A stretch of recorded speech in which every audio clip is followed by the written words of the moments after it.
Alors, donc, troisième stratégie, les problèmes d'attention. Alors, l'attention est limitée, comme je vous le disais tout à l'heure, donc ça s'est passé à mes dépens.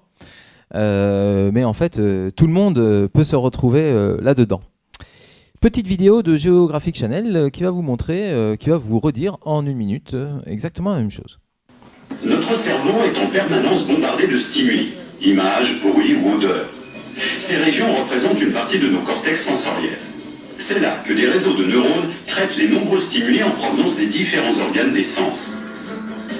Ces neurones travaillent avec des nerfs et d'autres régions du cerveau qui trient les stimuli de sorte que notre attention se focalise uniquement sur les plus importants.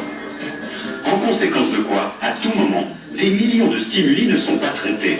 Lorsqu'on regarde notre monde, on en capte un beaucoup plus petit sous-ensemble qu'on ne le pense, et cela parce que notre attention est limitée. On ne peut réellement se concentrer que sur une chose à la fois, et cette chose est ce que l'on traite réellement parmi une foule de détails et dont on prend conscience. Étant donné que l'on ne peut pas prêter attention à tout ce qui se passe en même temps, le cerveau doit donner la priorité à ce qui est le plus important. Autrement dit, si l'on compare l'attention à de l'argent mental, le cerveau doit soigneusement choisir où le dépenser.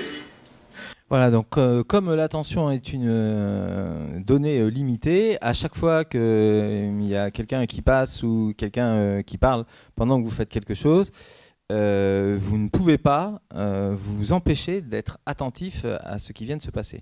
Et pour vous le prouver, eh bien, je vais vous passer une petite vidéo qui est le début d'une publicité. Je vous montrerai la fin de la publicité plus tard. Et je vais justement vous poser une question, puisque c'est une vidéo sur l'attention. Je vous pose la question après. Alors elle, c'est Sarah, Stéphanie, Léa et... Ah, Mimi. Ok, on y va?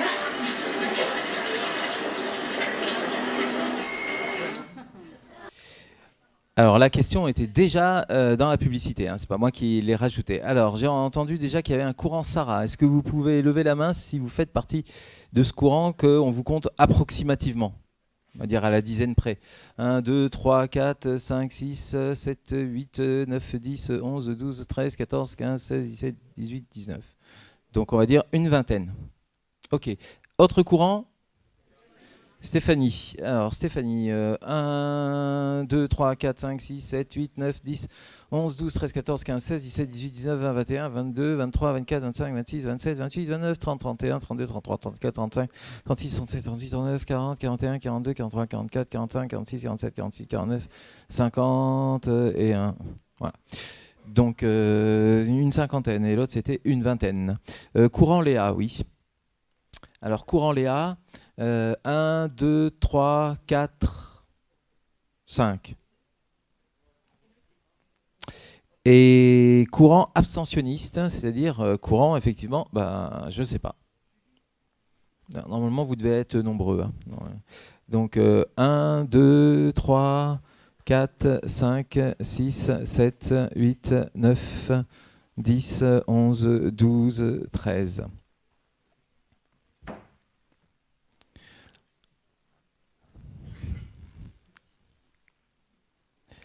Donc 20, 13, 40, etc. Bref, tout le monde n'est pas du même avis. Alors, vous allez me dire, oui, mais c'est parce que, en fait, je ne savais pas qu'on allait me poser la question. D'où un deuxième visionnage. Puisque maintenant, vous connaissez la question, on pourrait se dire naïvement, il y aura 100% qui vont trouver la réponse. Eh bien, vous allez voir que 1, ce n'est pas le cas, et que 2, certains d'entre vous vont changer d'avis. Alors elle, c'est Sarah, Stéphanie, Léa et... Ah, Mimi. Ok, on y va?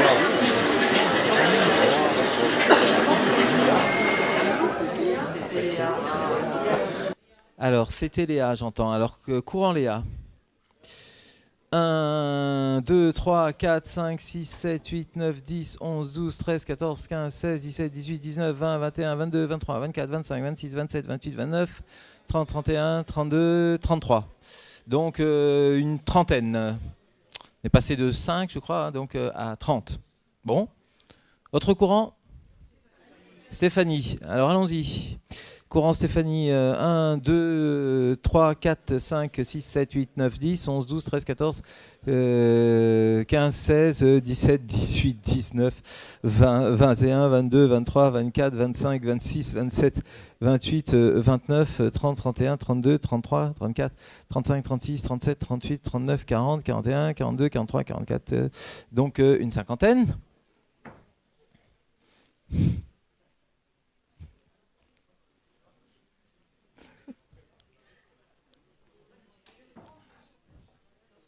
Bien sûr. Alors, courant Julie? Non, personne. On va faire un troisième visionnage.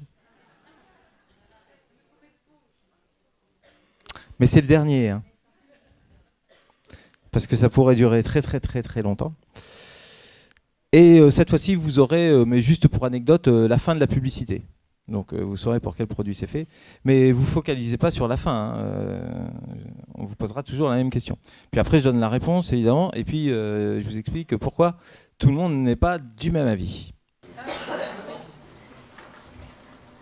Alors elle, c'est Sarah, Stéphanie, Léa et Mimi. Ok, on y va?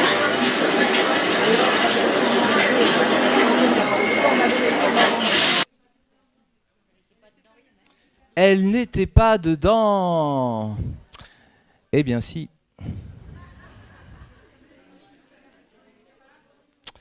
Alors, on va recommencer. Alors, donc, elle n'était pas dedans.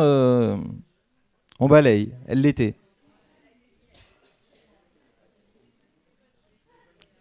Alors, elle n'était pas dedans. Elle n'est pas? Elle ne dit pas son nom.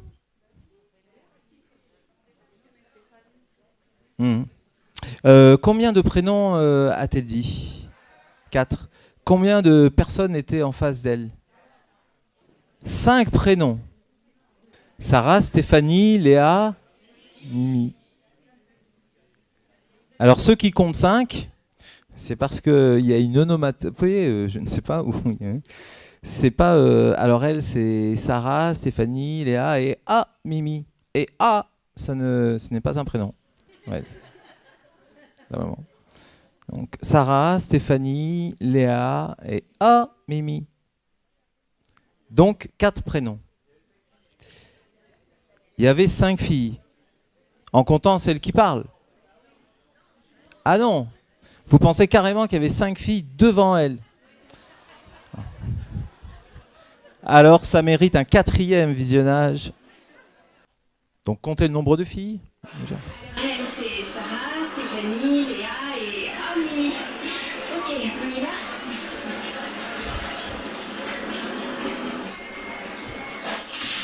Réveille-toi et tiens-toi prêt dès le matin avec Eugène Touche Axe Rise Up. Alors il y a combien de filles en face? 4. Et celle qui se retourne, elle est en quelle position? 2. C'est la 2e. Alors maintenant que vous savez qu'il y en a 4 et que c'est la 2e, écoutez simplement le 2e prénom.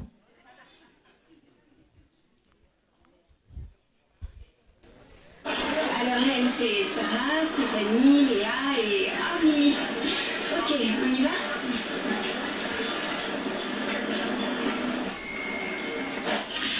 Réveille-toi et tiens-toi prêt dès le matin avec Eugène Touche Axe Rise Up.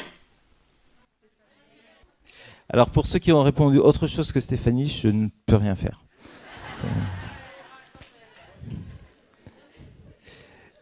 C'est évidemment Stéphanie. Alors, pourquoi il y en a certains ou certaines qui sont perturbés? Tout simplement parce que, comme on vous le disait, l'attention est une donnée limitée et il suffit qu'il y ait quelqu'un qui passe derrière, que ce soit derrière l'orateur ou derrière tout simplement les 4 filles, comme c'est le cas avec le garçon qui passe à vélo.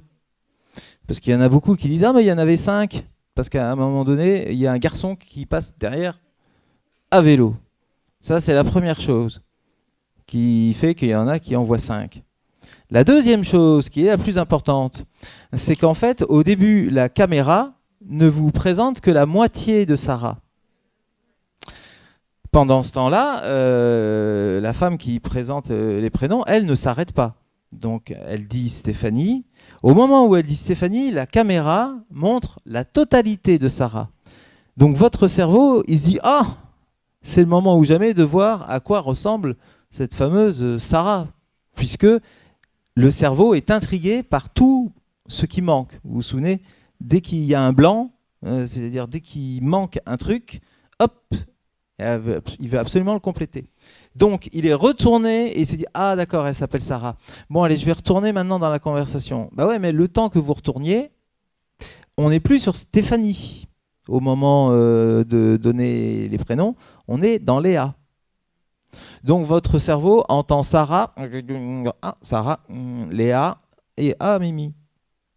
En d'autres termes, ceux qui n'ont pas vu, ceux qui n'ont pas pensé que c'était Stéphanie, c'est parce que leur attention a été captée par autre chose.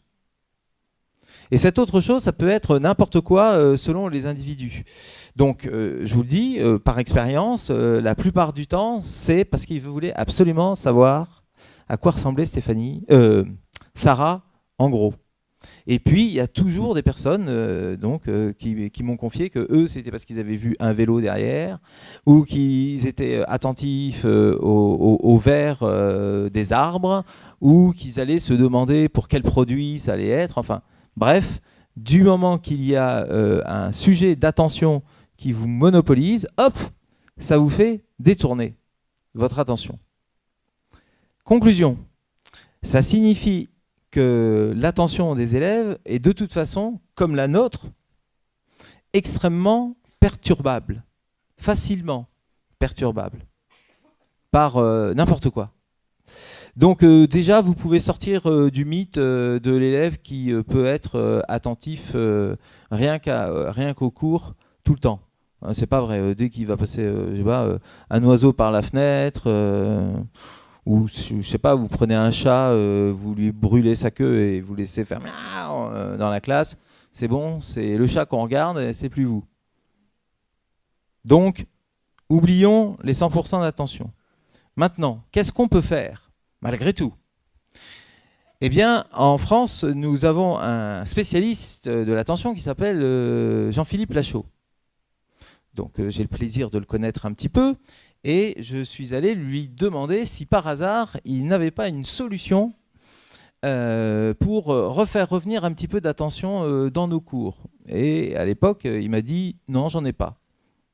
J'en cherche, mais pour l'instant, j'en ai pas. » Alors, je suis retourné dans le lycée proche de Montpellier, à Latte exactement, pour ceux qui connaissent. Et j'ai proposé cette méthode qui marche très bien. C'est basé sur l'échelle de douleur des médecins. Quand vous allez consulter et que vous dites « j'ai mal », et il vous dit « sur une échelle de 0 à 10, tu as mal à combien ?» Pour savoir, en fait, si c'est du 2, vous allez repartir avec un peu de Dafalgan. Si c'est du 9, vous allez partir aux urgences, très rapidement. Eh bien, Jean-Philippe Lachaud dit il faudrait habituer les élèves à ne pas avoir le même degré d'attention selon les moments. Et donc là aussi, je lui ai dit, tu as une idée de démarche, enfin de pratico-pratique? Il m'a dit non. Donc, voilà ce que j'ai proposé et qui marche. À chaque fois que je suis en train, que je vais parler de quelque chose de très important, parce que c'est un piège, quelque chose que je vais mettre au DS à coup sûr, je mets une plaquette avec un 10, comme sur l'échelle de douleur, sur le tableau blanc, qui est en général magnétique. Quand il ne s'agit que de comprendre les grandes lignes, mais qu'on ne va pas les titiller sur le vocabulaire, c'est du 7.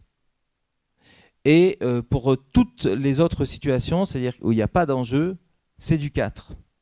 Alors quand il n'y a pas d'enjeu, c'est quand le prof raconte une anecdote ou alors quand on fait des exercices, on corrige les exercices et qu'on n'intervient pas forcément. Alors, ça marche à partir du moment où vous montrez aux élèves que dans la vraie vie, il y a des gens qui font comme ça. Et les gens qui font comme ça, comme vous allez le voir dans 4 minutes.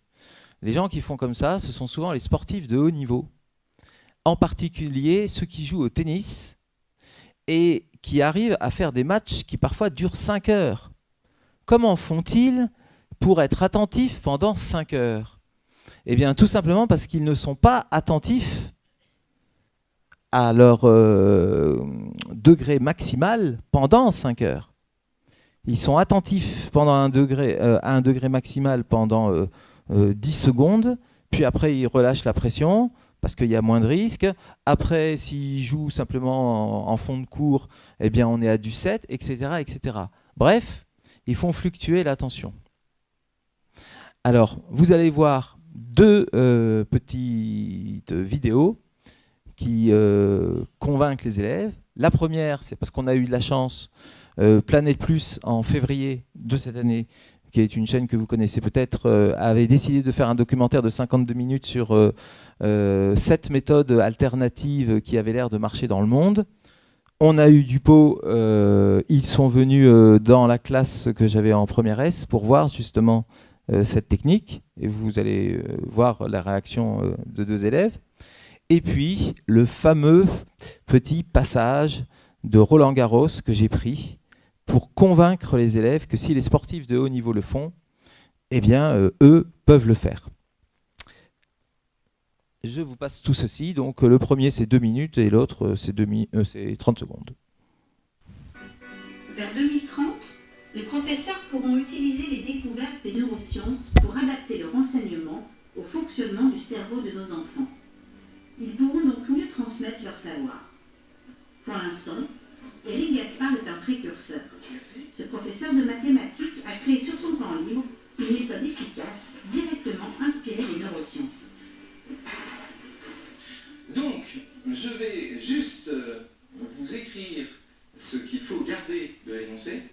Donc à partir du moment où il n'y a rien à mémoriser, pas de raisonnement, vous pouvez être dans un degré d'attention assez faible, c'est-à-dire assez calme, détendu, il n'y a pas de piège, pas d'enjeu, tout le monde est content d'être ici. Ce 4 vers au tableau correspond au niveau d'attention nécessaire à ce moment-là du cours. Les spécialistes de l'attention en France aiment souvent dire que l'on ne peut pas rester concentré à 100% pendant trop de temps. C'est impossible. Donc jusqu'à présent, nous étions dans les grandes lignes, c'est-à-dire la décomposition. On peut être bloqué à ce moment-là, mais Margot, tu as choisi de te rappeler que pour pouvoir réduire 2 vecteurs qui ont les mêmes lettres mais pas dans le même sens, que suffit-il de faire ? DA, vecteur DA est égal à moins vecteur AD. Exact. Avec cette plaque rouge à 10, le degré d'attention demandé aux élèves est maximum.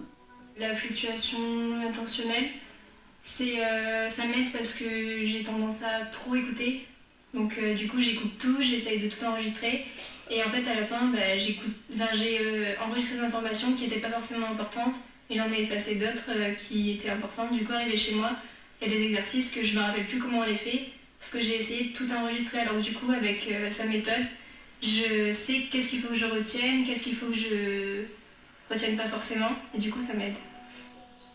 Au début, mes parents ils me disaient tu fais pas tes maths quoi. Pourquoi tu parles de neurosciences en classe, ça sert à quoi? Tu dois suivre le programme, tu vas pas réussir à le finir au début, voilà. Mais après quand je leur ai dit que ça m'aidait vraiment, ils ont plus accepté qu'avant quoi. J'ai pu remarquer à titre personnel que la moyenne de mes élèves avait augmenté de 2 points depuis que je me suis intéressé aux neurosciences et que je leur propose ces astuces. Je suis absolument persuadé que les pratiques pédagogiques du futur tiendront compte des neurosciences. Et on voit que dans certains milieux politiques, eh bien, on n'hésite pas déjà à proposer l'introduction des neurosciences dans le système scolaire. Les méthodes d'Éric Gaspard sont encore confidentielles, mais ne devraient plus le rester très longtemps. En France, le ministère de l'Éducation nationale travaille désormais sur la possibilité d'adapter les découvertes des neurosciences aux pédagogies de demain. Voilà, puisque comme vous le savez, le nouveau ministre de l'Éducation nationale a explicitement parlé de neurosciences dès la rentrée 2018 pour l'école primaire. Alors, comme vous l'avez aussi entendu de la part de la journaliste, le milieu journalistique, en faisant ces petites interviews de profs, estime que ce sera à partir de 2030 que tout le monde sera convaincu. Donc, il y a à peu près 12 ans,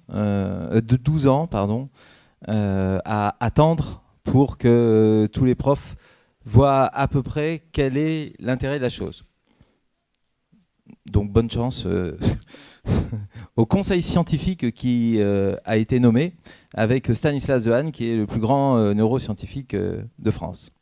Et puis, voici donc les 30 secondes de la finale de Roland-Garros, où vous allez voir, à chaque fois que je mets du 4 sur 10, c'est quand Djokovic, celui qui est habillé en rouge, va faire rebondir la balle et que donc, pour l'instant, il n'y a pas d'enjeu.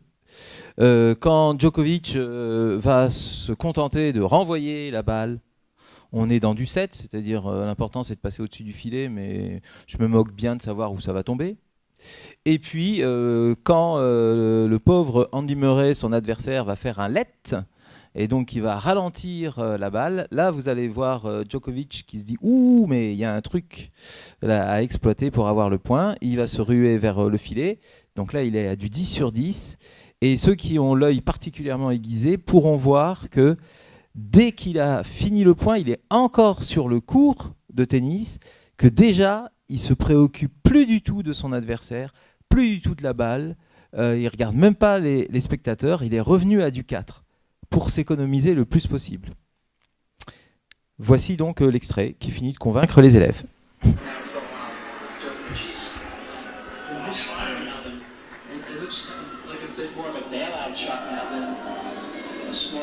Strategic move. I think he did it because he's up 40 love, and he sees Murray's a bit fatigued. He wants to keep working him physically, mentally.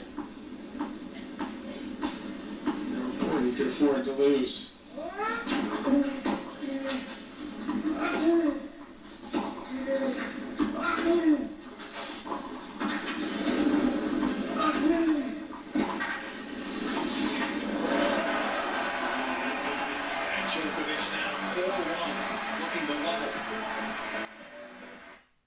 Voilà, donc grâce à cette fluctuation attentionnelle, il s'économise.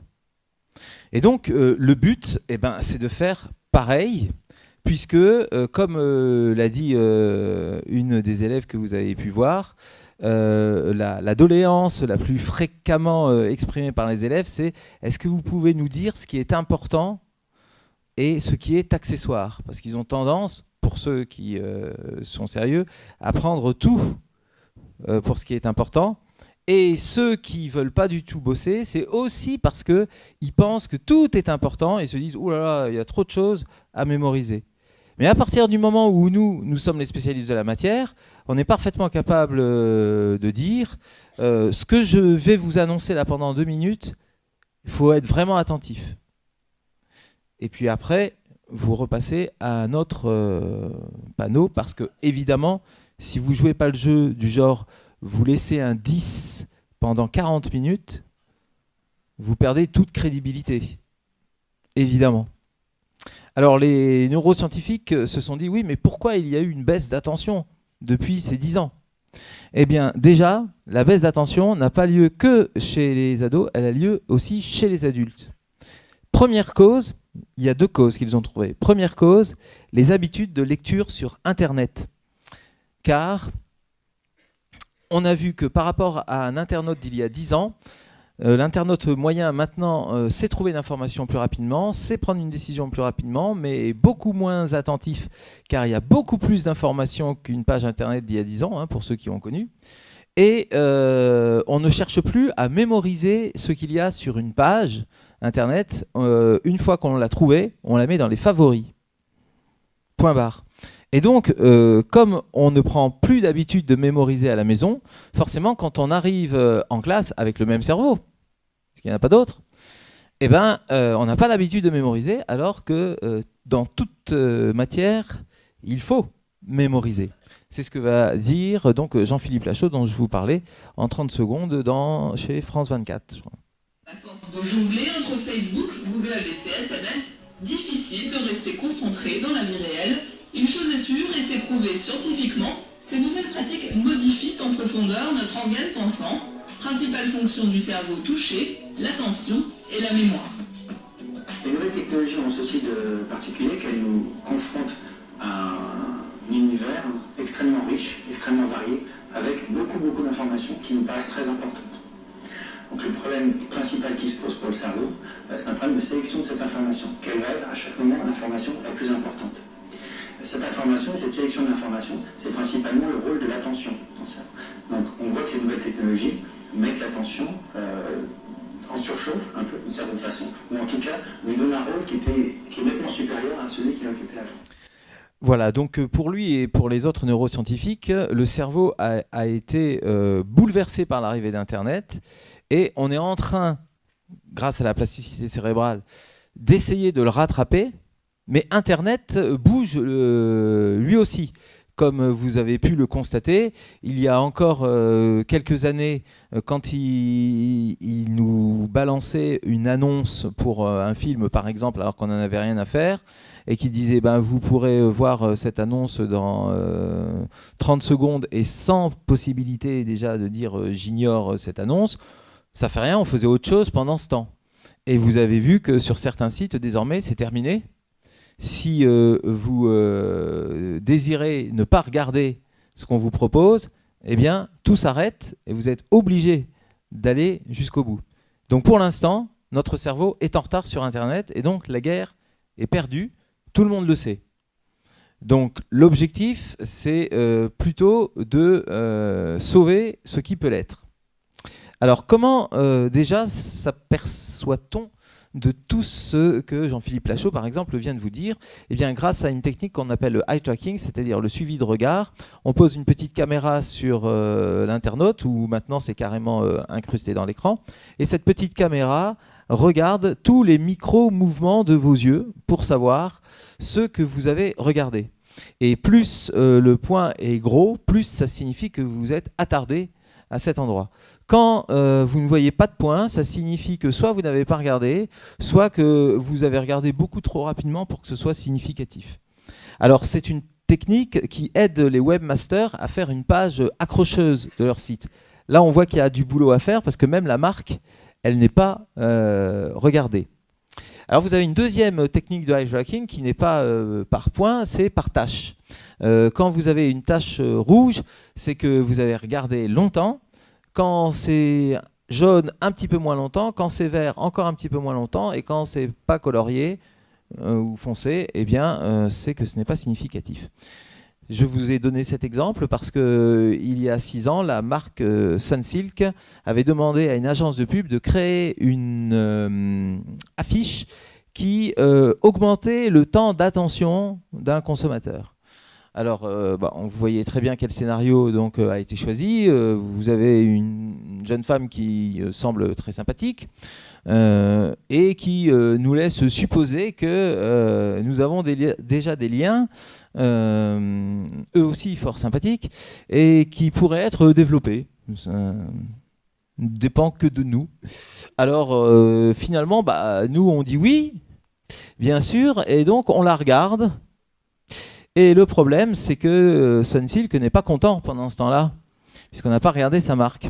Donc, changement, on demande à l'agence de pub de revoir sa copie, et cette fois-ci, eh bien, elle regarde le shampoing, et nous, on se dit, mais que regarde cette personne? Et boum, c'est bon, ça tombe sur ça, et c'est ça qui a été affiché sur les murs de l'Hexagone. Alors, vous voyez ici des exemples figés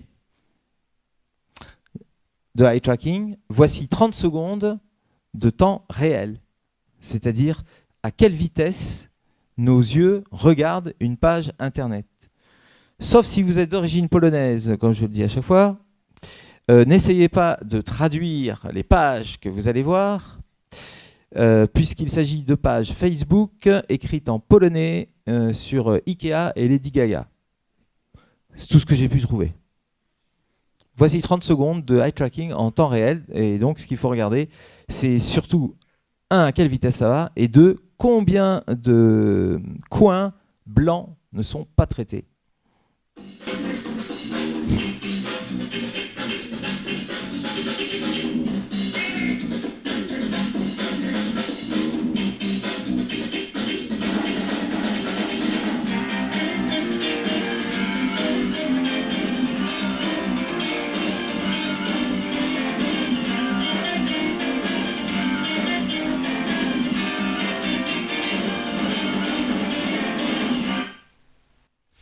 Voilà, donc c'est assez marquant. Donc on oublie ce qu'on avait longtemps cru, c'est-à-dire enfin la fameuse lecture en forme de Z.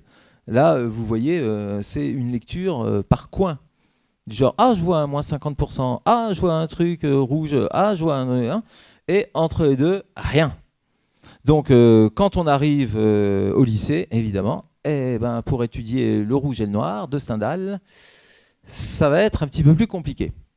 Donc, ça, c'est la première cause qu'ont trouvé les neuroscientifiques. C'est les habitudes de lecture sur Internet, évidemment, ne sont pas les habitudes de lecture qu'on demande dans le milieu scolaire. Deuxième cause, le multitâche, qui est un mythe. Alors, il y a quelques années, il y avait une partie seulement de la gente féminine qui se disait être multitâche. Sous-entendu, je suis multitâche, pas toi.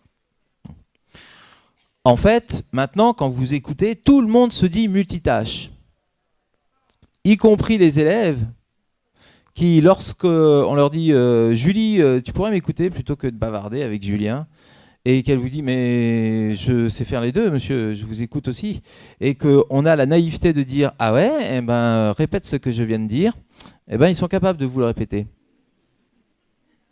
Alors, on ne sait plus quoi faire. Mais pourquoi sont-ils capables de vous le répéter? Parce qu'on vient de leur demander ce qu'on vient de dire. C'est-à-dire, c'est encore dans la mémoire de travail. Ça n'a pas été chassé puisque c'est la dernière chose. Si vous voulez les avoir à tous les coups, demandez-leur ce que vous avez dit il y a 1 minute. Eh oui. Parce qu'entre-temps, ça a été effacé. Et vous allez les avoir à chaque fois. Alors, ils vont essayer de ruser. Ils vont vous dire ce que vous avez dit juste maintenant. Et là, vous dites non. Il y a 1 minute. Rappelle-toi? Non? C'est dommage. Et après, donc, ou avant, vous pouvez leur faire un petit test que vous allez faire dans 3 minutes, qui va permettre de savoir si ils sont vraiment multitâches, et si vous, donc, vous êtes vraiment multitâche, sachant qu'il n'y a que 2% de la population qui est vraiment multitâche. Alors, je vous explique pourquoi il y en a aussi peu, alors qu'il y en a autant qui s'y croient. C'est parce que, en fait, pour nous, être multitâche, c'est faire beaucoup de choses en peu de temps. Du genre, en 2 minutes, j'ai pris un rendez-vous chez l'ostéopathe, j'ai rhabillé mon gamin, j'ai lancé une lessive de linge sale et j'ai tapé un mail. Tout ça en 2 minutes, et même en parallèle, j'ai répondu à ce que me disait mon enfant. Alors, si ça, c'est pas du multitâche, qu'est-ce que c'est? Eh bien, c'est de l'alternance des tâches, mais tellement rapide, parce que vous êtes surentraîné, tout à fait, que, en fait, vous croyez que c'est du multitâche. Alors, qu'en est-il du fameux homme versus femme sur le sujet? Et là, ça va arranger tout le monde, plus ou moins. C'est que quand on fait des expériences dites de multitâches, comme je viens de vous l'expliquer, en fait, ce sont des expériences sur l'alternance des tâches. Il y a ceux qui alternent doucement, on les connaît. Ils sont dans notre entourage, on voit tout à fait qui c'est. Et puis, il y a ceux donc, qui alternent très rapidement. Eh bien, quand on fait des tests femmes versus hommes, effectivement, dans l'alternance des tâches, ce sont toujours les femmes qui, en moyenne, ont des résultats supérieurs aux hommes. Tout à fait. C'est-à-dire que, ce n'est pas de naissance, du tout. en fait, c'est à cause de la dose de corvée, de contraintes et de responsabilité que met la société sur le statut de femme, je vous en prie. Avec plaisir. Je ne fais qu'être le vecteur de la vérité. Hein. Je veux prendre de risques avec personne. Et donc, en fait, à cause de toutes ces contraintes, eh bien, le cerveau des femmes est surentraîné. C'est-à-dire que si les hommes avaient la même vie, ce qui va prendre un peu plus de temps que 2030, a priori, eh ben, ils arriveraient au même résultat. Mais bon, généralement, ça ne motive pas assez. C'est pas.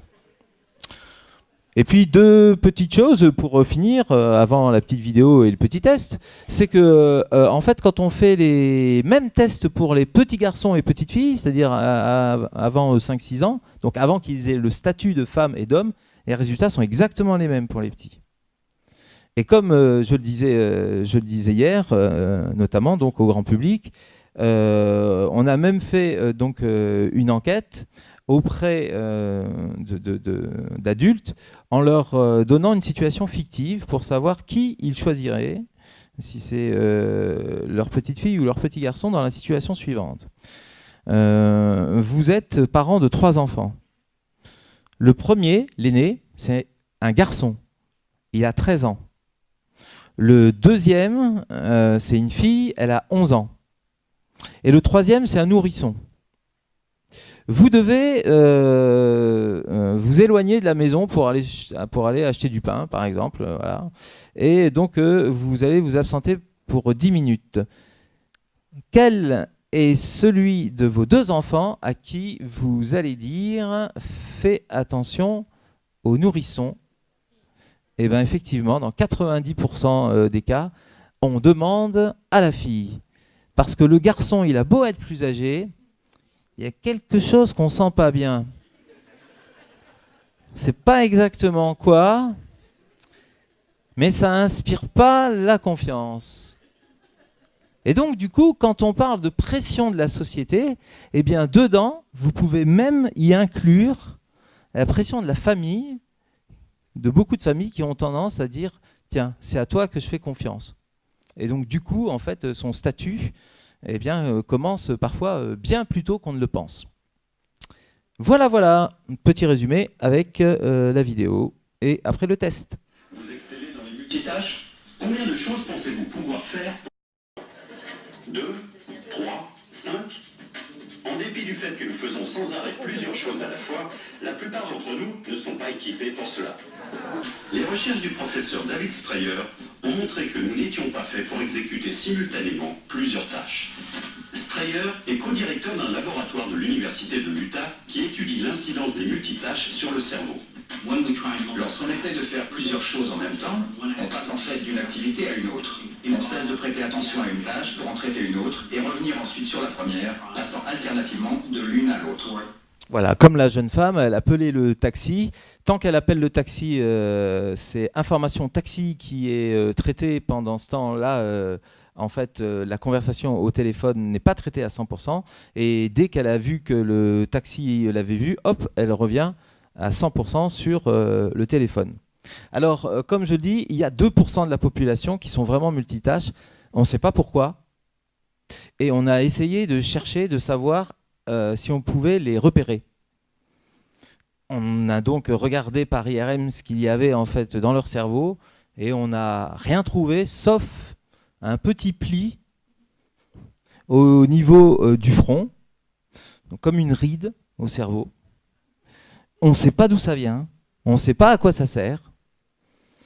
Et donc, dit comme ça, on a presque envie de ne pas l'être. Voilà.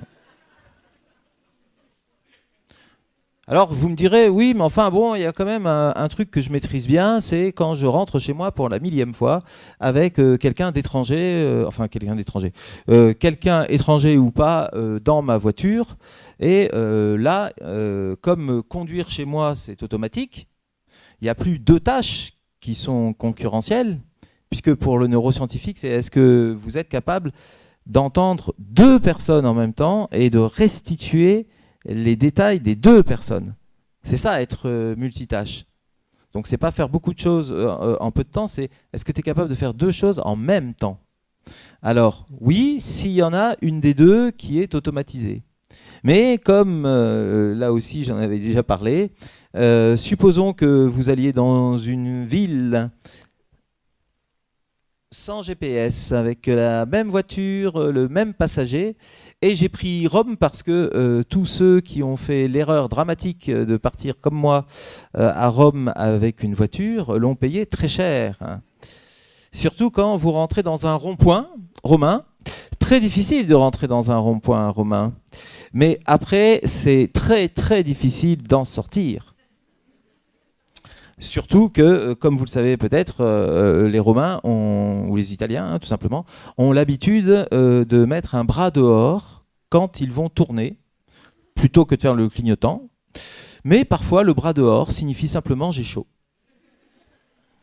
Et donc, c'est à vous d'anticiper. Donc, ça vous fait faire pas mal de tours de rond-point avant de pouvoir sortir.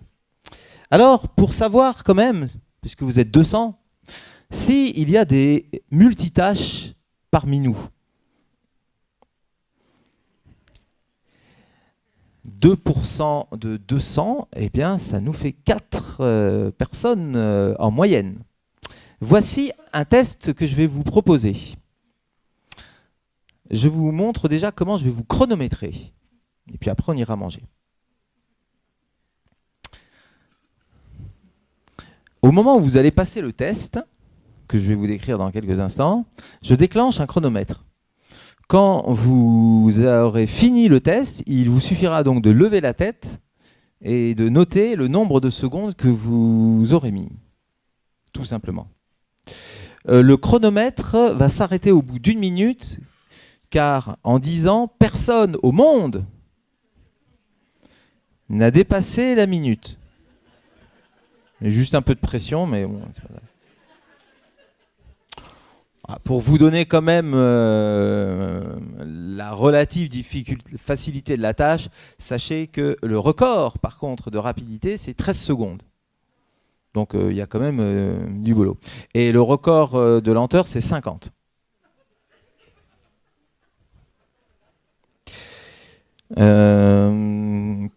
Il a été battu ici. Dans un lycée dont je tairai le nom, mais qu'il est facile de retrouver. Voilà, donc vous voyez, au bout d'1 minute, on aura fini. Alors, ce test, c'est l'une des 2 feuilles que vous avez. Celui où il y a des chiffres et des lettres. Alors, vous allez... Pardon. Vous avez 2 séries identiques parce qu'en fait, c'est un test qui va se dérouler en 2 parties, tout simplement. Première partie. Je vous demanderai à mon top départ de remplir le plus vite possible, ligne par ligne. Donc 1, 2, 3, 4, 5, 6, 7, 8, 9, 10, A, B, C, D, E, F, G, H, etc. Et puis la même chose en chiffres romains. Oui, c'est vrai que je pars du prérequis que tout le monde sait le faire. Je le dis parce que dans certains amphis, il y a des collègues qui étaient tout contents d'avoir réussi à compléter les cases et n'avaient pas du tout regardé le temps. Donc, vous n'avez pas pigé quel était l'objectif. Donc effectivement, je vous fais confiance, tout le monde s'est complété. Une fois que c'est fait, voilà, on passera à la deuxième partie du test. Et pour ne pas être tenté, évidemment, de recopier, tout simplement, on pliera la feuille en 2. C'est fait pile poil pour que ça marche.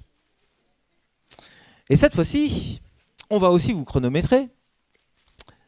Donc il faudra aller le plus vite possible dans les 2 cas. Mais il faudra remplir colonne par colonne. C'est-à-dire écrire le 2, puis le B, puis le 2 en chiffres romains, puis le 3, puis le C, puis le 3 en chiffres romains. Alors vous voyez évidemment le coup tordu qui se prépare. c'est que dans la première partie, comme la partie qui s'occupe du traitement des chiffres, globalement, elle se trouve là. Bon, il y en a un petit peu partout, mais c'est globalement là. Tant que vous faites des chiffres, vous restez au même endroit. Puis après, vous passez au traitement des lettres, qui est un petit peu plus loin. Lettres, lettres, lettres, lettres, lettres. Mais si vous faites des allers-retours, chiffres, lettres, lettres, chiffres romains, puis etc., etc., etc., vous allez perdre du temps, puisque c'est votre influx nerveux. Et donc, vous allez avoir des secondes qui vont se cumuler. C'est pour cela que si vous allez aussi vite dans les deux cas, évidemment, si vous n'êtes pas multitâche, vous aurez forcément une différence de plusieurs secondes entre les deux. Si vous êtes multitâche, la différence acceptée pour être qualifié donc de multitâche est généralement, hein, c'est pas scientifique, c'est purement générique, de 2 secondes, à condition que ce soit aussi en dessous de 20 secondes. Parce que c'est sûr que celui qui fait 48 secondes et 50 secondes, c'est pas vraiment être multitâche, c'est être multilent. Différent. Alors, allons-y pour ce test et après, on ira manger. Donc, pour savoir quand commencer, je dirais toujours 2 mots. Le premier, ce sera attention, pour dire ouh. Hein. Et le deuxième, je sais, mais c'est utile. Et le deuxième, c'est top. C'est à ce moment-là que je déclencherai le chronomètre. Voilà, c'est ça. C'est-à-dire que quand je dirai attention, vous démarrez pas. Et c'est au top que vous démarrez. Et, petite précision, bien que ce soit... Enfin bon, il y a toujours, c'est important, vous n'enchaînez pas avec l'autre. Il y a toujours des collègues qui m'ont dit, mais 1 minute, c'est pas assez pour moi. Oui, si tu fais les deux en même temps, c'est sûr. Donc vous vous arrêtez à la fin et vous regardez surtout. Ok ? Alors allons-y. Premier mot. Attention. Top.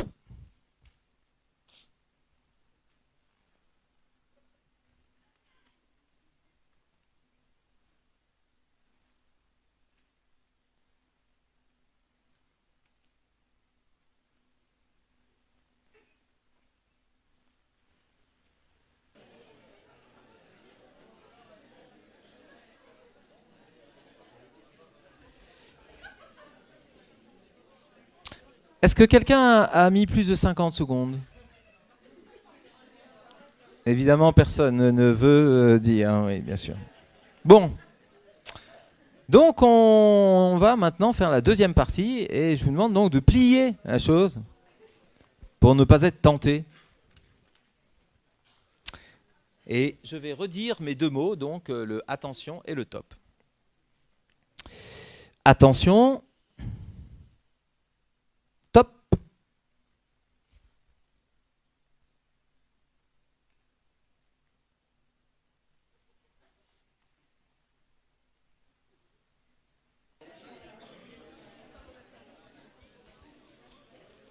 Alors, est-ce que quelqu'un parmi vous a fait 2 fois 20 secondes maximum ?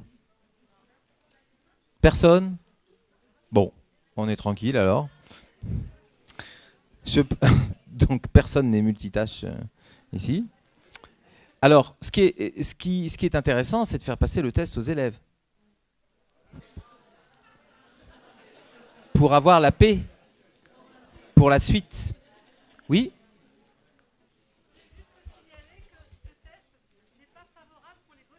Je disais que ce test n'est pas favorable pour les gauchers parce qu'on écrase avec notre main gauche ce qu'on écrit. Donc on n'a pas la mémoire visuelle pour accompagner notre réflexion et savoir ce qui va être écrit juste après. Enfin, on doit conjuguer les deux normalement. Et moi, en tant que gauchère, je ne peux pas le faire.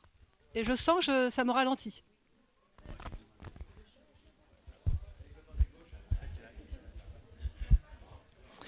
Merci. Alors, C'est peut-être possible que les gauchers soient défavorisés pour les droitiers. Malgré tout, ce que je peux vous dire, c'est qu'en France, il y a des gauchers qui, avec ce test-là, étaient multitâches. Voilà.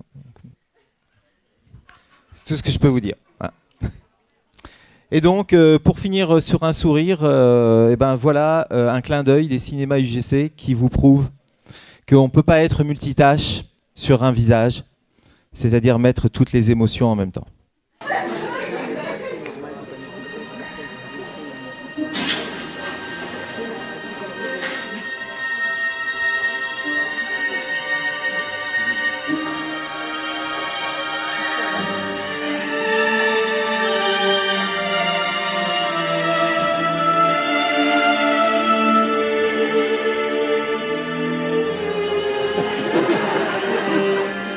C'est bien ça, un petit peu plus perplexe. Voilà. Voilà quelque chose de plus cérébral. Les souris, hein. Voilà, souris en hauteur. Elle est heureuse d'être là, n'oublie pas de sourire. Voilà, espérer en même temps. Quelque chose qui est de l'effroi. La névrose. Beaucoup plus névrosée que ça, hein. Voilà, c'est ça. Il y a de la colère aussi, hein. En même temps, timide. Parce qu'on dit, tu comprends, c'est neutre, hein, tout ça. En même temps, dégoûté, c'est bien ça. Plus profonde. De mépris, hein, parce que la déception et puis l'agacement, évidemment, parce qu'elle est coincée dans une folie. Alors, quelque chose de intelligent, conscieuse, mélancolique aussi, avec cette euphorie, c'est tristement joyeux. Ok, ouais, c'est bon, merci. Bah, c'est parfait, voilà. Ça va danser.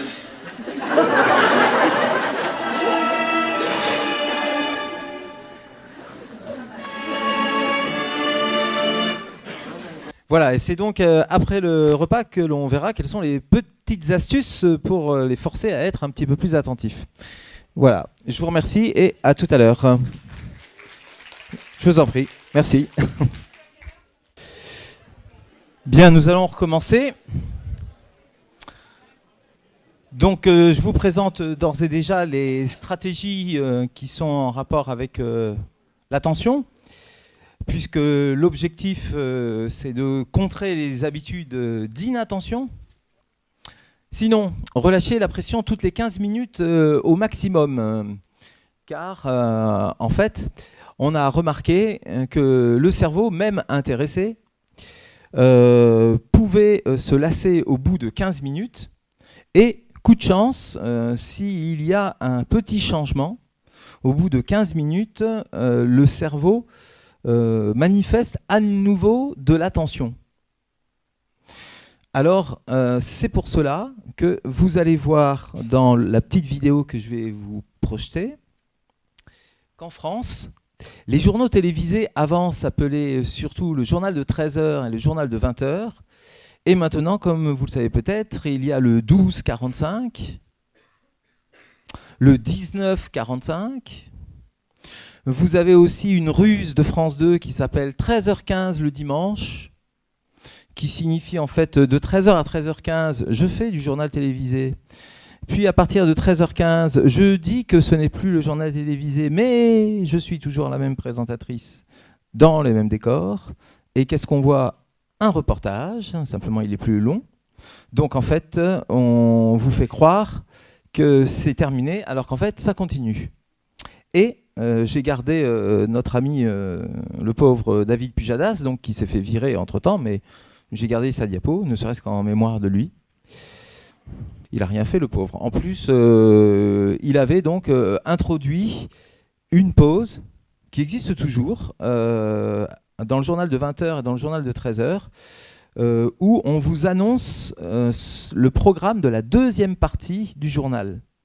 Donc on vous dit, il est 20h15 ou il est 20h16, il est 20h17, à suivre, et on vous donne ce qu'il y a dans la deuxième partie. Alors pourquoi? Eh bien parce que si on avait dit tout ce qu'il y avait dans le journal dès le début, et que le téléspectateur ne voyait rien qui l'intéressait, eh ben, il serait parti. Alors que là, en ne disant le programme que de chaque quart d'heure, eh bien, celui qui se dit, bon, bah, dans le premier quart d'heure, apparemment, il n'y a rien qui m'intéresse, mais peut-être que dans le deuxième quart d'heure, il y aura quelque chose. Donc, il va rester. Alors, c'est le seul qui disait, il est 20h16, restez avec nous. Et puis pour ceux qui sont d'origine belge parmi vous, c'est peut-être le cas, il y a même un journal belge qui s'appelle Le 15 minutes et ils en sont très fiers. 13h15 le dimanche, bienvenue aujourd'hui, 27e épisode de notre feuilleton l'Élysée-Matignon-Solferino. Bonjour à tous, soyez les bienvenus dans ce 12-45.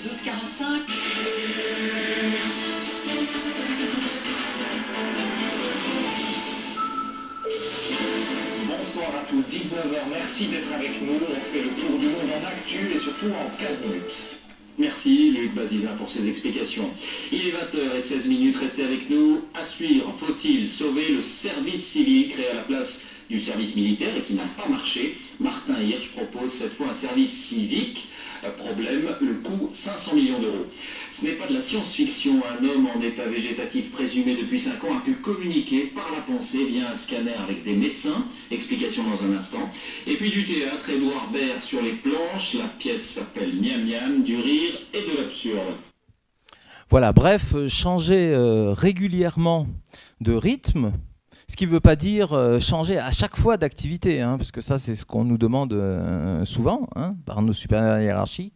Mais les neurosciences sont plus optimistes que ça. Ils disent non, vous n'êtes pas obligé de changer d'activité du moment qu'il y a un petit changement de rythme. Je ne sais pas, vous cassez ça par une anecdote. Bon, si vous avez une vidéo, tant mieux. Mais l'essentiel, c'est de repartir pour 15 minutes. Avec un petit clin d'œil via une publicité qui va venir, où on voit que lorsque vous êtes, puisqu'on parle d'attention, lorsque vous bougez votre cible d'attention, eh bien forcément vous perdez de l'attention sur la première cible et pas gardée en mémoire. Voilà, c'est une publicité qui avait été jugée violente par des associations de parents, d'élèves donc. Et donc elle a été retirée de France après une semaine de diffusion simplement. Et puis je l'ai retrouvée, donc je vous la propose.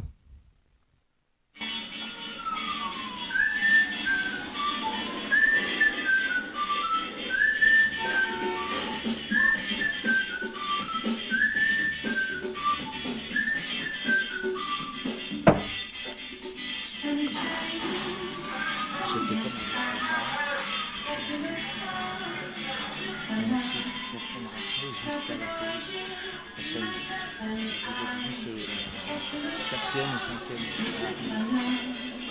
On va éviter ce qu'il y a ça.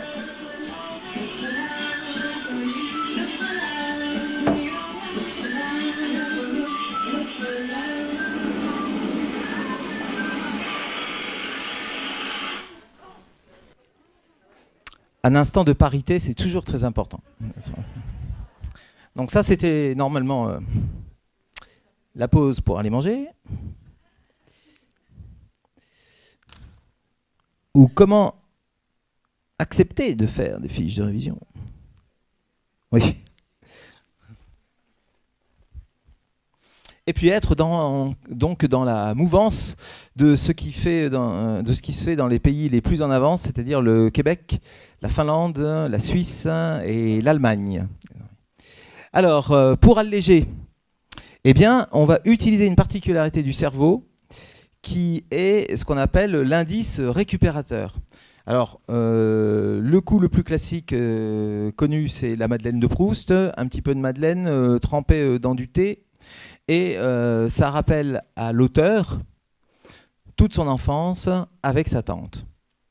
Alors, ça nous arrive à tous.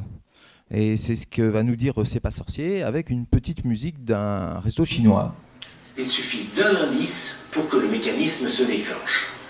Vous entendez par exemple un morceau de musique que vous avez écouté pendant le dîner auquel vous avez participé, et grâce au lien qui existe entre tous les éléments qui composent l'épisode resto chinois, eh bien l'hippocampe fait remonter ce souvenir dans sa globalité. Alors, quand je parlais de la Madeleine de Proust à mes élèves, évidemment, il y avait un grand blanc dans la salle et personne ne connaissait. Mais il y a à un moment donné un élève qui m'a dit « Ah, mais c'est comme dans Ratatouille, monsieur !» Il dit Ratatouille, qu'est-ce que c'est? Il me dit, enfin, monsieur, Ratatouille, tout le monde connaît. C'est un restaurant qui est tenu par un rat. Il dit, comment ça? Mais oui, et puis à la fin, pour savoir s'il faut fermer ou garder le restaurant ouvert, eh bien, il y a un critique gastronomique qui va manger un morceau de ratatouille et donc ça va lui rappeler son passé. Monsieur Ratatouille. Alors du coup, j'ai acheté le DVD, j'ai vérifié et j'ai trouvé effectivement l'extrait, ce qui prouve que c'était moi qui devais me mettre à la page et qu'eux avaient parfaitement compris. Voici l'extrait. De la ratatouille? C'est une plaisanterie.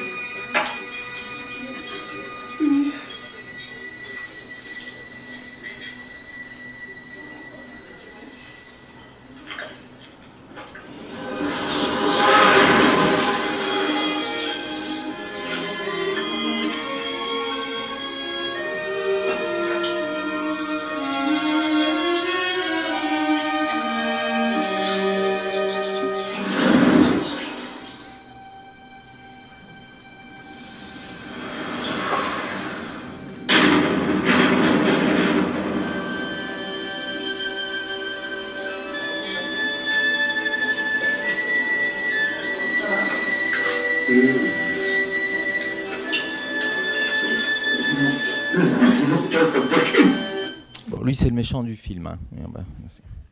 Alors, pour vous montrer que effectivement, ce côté indice récupérateur, c'est quelque chose d'extrêmement puissant, on va pouvoir utiliser votre deuxième feuille.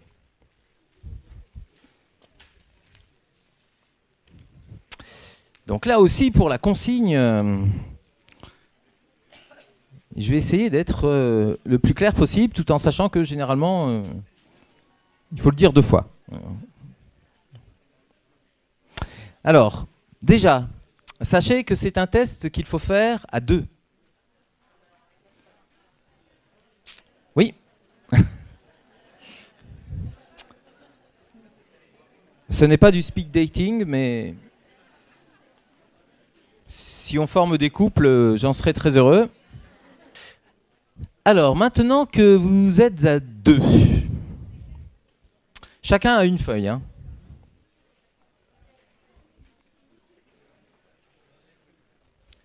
La consigne que je vais vous donner dans quelques secondes est la même pour les 2. Simplement, celui qui est à gauche dans le groupe, plus à gauche, va appliquer la consigne aux 2 colonnes de gauche. Et celui qui est à droite dans votre groupe va appliquer la consigne aux 2 colonnes de droite. Jusque-là, ça va. Alors, la consigne va être la suivante. Pour prouver en fait que quand vous vous rappelez de la ratatouille, hop, ça vous fait rappeler autre chose. L'idée, ça va être de mettre un mot ici à côté de chaque mot que moi j'ai imprimé. Par exemple, je mets Julie à côté de Neige. Hein. Parce que, en plus de m'avoir fait tomber de vélo, eh bien, quand on est parti en vacances d'hiver à la neige, eh ben, on a skié ensemble et je me suis cassé la rotule. Et je crois bien que c'est à cause d'elle. Bref, je mets Julie parce que ça va bien avec Neige. C'est-à-dire, c'est une combinaison qui vous plaît que vous devez mettre. Alors, que va-t-il se passer une fois que vous aurez fait ça? Eh bien, on aura plié la feuille en 2 à ce moment-là pour ne pas être tenté de, évidemment, retrouver les mots très facilement. Vous allez vous passerez votre partie à votre voisin. Donc, votre voisin va se retrouver, par exemple, avec la ligne Neige-Julie. Comme il faut éprouver la force des indices récupérateurs, d'après vous... Non, je ne vais pas dire d'après vous. Le binôme est chargé de dire l'indice récupérateur. Julie. C'est-à-dire, on vous sert la ratatouille. Et vous devez dire neige. Pas le contraire. Je répète donc la consigne parce qu'il y en a beaucoup qui pensent que c'est le contraire. Vous faites une combinaison neige avec Julie. Et c'est le mot que vous avez écrit que va citer votre binôme. Et vous, votre défi, ça va être de retrouver avec quel mot qui était imprimé, vous l'avez combiné. Bref, est-ce que Julie vous a rappelé neige? Alors, pourquoi je vous ai dit prenez une combinaison qui vous plaît?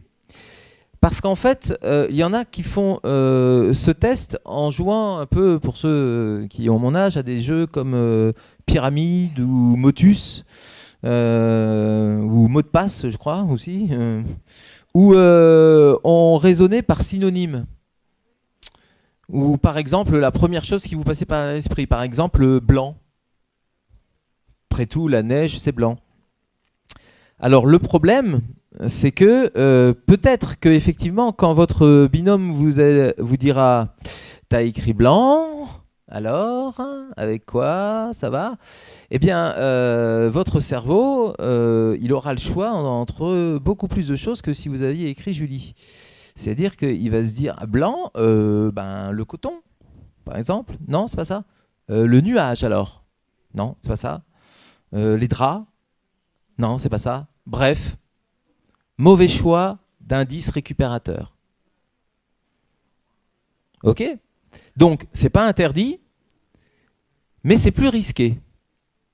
Alors, vous avez le droit à tout, c'est-à-dire au nom propre, Julie, Dumbo, pour l'éléphant, par exemple. Mais vous avez le droit aussi à plusieurs mots, par exemple, dessin animé, si ça vous rappelle justement Dumbo. Vous avez le droit à une phrase complète, donc nom propre. Vous avez le droit à tout, sauf évidemment la traduction du mot dans une autre langue que vous maîtrisez en plus. Voilà.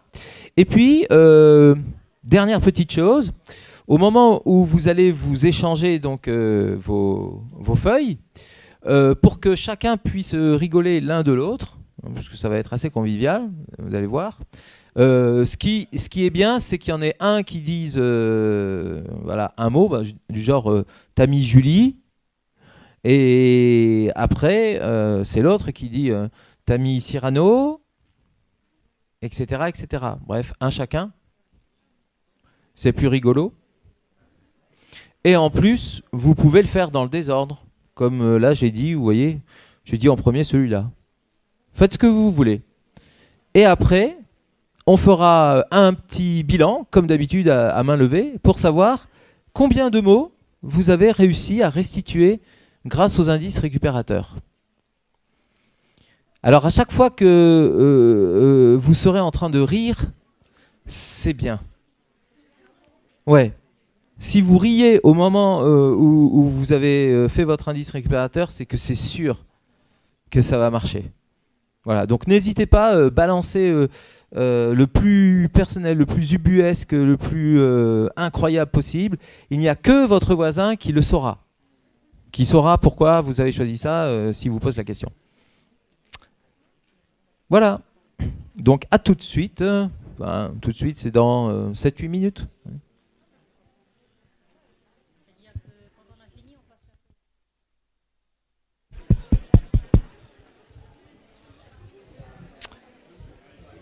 Bien, on va pouvoir faire le bilan. Alors, qui parmi vous a... Il y en a combien? 14 14 sur 14. Ça fait pas mal, hein. Donc, 2, 4, 6, 8, 10, 12, 14, 16, 18, 20, 22, 24, 26, 28... 30, 32, 34, 36, 38, 40, 42, 44, 46, 48, 50, 52, 54, 58, 56, 58, 60, merci, 62, 64, 66, 68, 70, 72, 74, 76, 80, 82. Ok, merci. Ouais, d'accord. Donc 82 sur 200. J'aurais dû faire encore plutôt le contraire. Qui a moins de 12 sur 14 ? 1, 2, 3, 4, 5 personnes. Et qui a 12 sur 14 ? Ouais. 1, 2, 3, 4, 5, 6, 7, 8, 9, 10, 11, 12, 13. Ok. Donc 13 plus 5, 18 sur 200, donc 9%. Donc 10%. Donc ça signifie que 90% d'entre vous ont soit tout juste, soit une erreur ou un oubli. Alors, vous allez me dire, bah, ouais, d'accord, ok, ça marche, mais à quoi ça sert ? Eh bien, l'idée, c'est de se dire, si j'arrive à penser, par exemple, à Julie, parce que c'est noté sur ma fiche de révision, j'arriverai à penser à Neige. Ce que je vous ai proposé là, d'une part, je voulais imposer. C'est-à-dire c'est l'équivalent de mots du prof. Et vous avez mis des mots qui pour vous vont avec, mais qui vous parlent le plus. Remarquez qu'à aucun moment je ne vous ai dit il faut que vous mémorisiez les 14. Le cerveau l'a fait tout seul. À partir du moment où vous avez l'autre partie. Il mémorise la partie du prof. Conclusion, plutôt que de faire une fiche de révision avec des mots du prof, faire une fiche de révision avec des mots personnels, mais qui évoquent la même chose, eh bien, c'est plus facile pour le cerveau. Hein, on en revient toujours à ça. Hein. Je vous rappelle, il n'y a pas de bonne ou de mauvaise méthode, mais il y a des trucs économiques pour le cerveau et que les élèves préfèrent faire. Alors, voilà ce que ça va donner quand c'est utilisé par les élèves. Donc ça, c'est l'explication, c'est-à-dire pourquoi en fait ça marche super bien quand l'indice est personnel. C'est qu'en fait, c'est quelque chose qui vous plaît, donc auquel vous avez souvent pensé, qui fait partie de votre vie, donc comme une autoroute neuronale, et vous avez choisi une sortie d'autoroute qui menait à un village que jusqu'à présent vous n'aviez jamais vu, c'est-à-dire la notion du prof. Conclusion, il suffit qu'on vous mette sur votre autoroute pour que tout de suite vous alliez vers le village. Alors voilà comment trouver des indices récupérateurs à partir d'un document qui est un document scolaire. Par exemple, trouver des indices récupérateurs dans un texte. Il y a une technique qui est très facile, qui consiste à dire, bon, je vais prendre un surligneur, par exemple rouge, et je commence à lire le texte pour savoir de quoi ça parle. Alors vous voyez, la muraille qui séparait les gentilles allées sinueuses, donc on parle de muraille et d'allées, bref, on parle du décor. Donc vous dites, tant que ça parle du décor, je reste avec ma couleur. C'est ce que vous pouvez voir ici. Tout ce qui est en rouge, ce sont des éléments du décor. Dès que vous voyez que vous ne parlez plus, le vous c'est l'élève. Hein, en fait. Dès que l'élève voit qu'on ne parle plus du décor, genre Jeanne allait et venait à pas lent dans l'avenue, etc., vous prenez un autre surligneur et vous vous dites, bon, c'est quoi le nouveau thème ? Eh bien là, c'est ce que fait le personnage. Elle allait et elle venait. J'ai arrêté de prendre le vert parce que là, après, ce n'est pas ce que fait le personnage, c'est ce que le personnage ressent. Puis après, quand elle s'assit sur le talus, c'est à nouveau quelque chose que le personnage fait. Bref, Vous avez pigé le truc.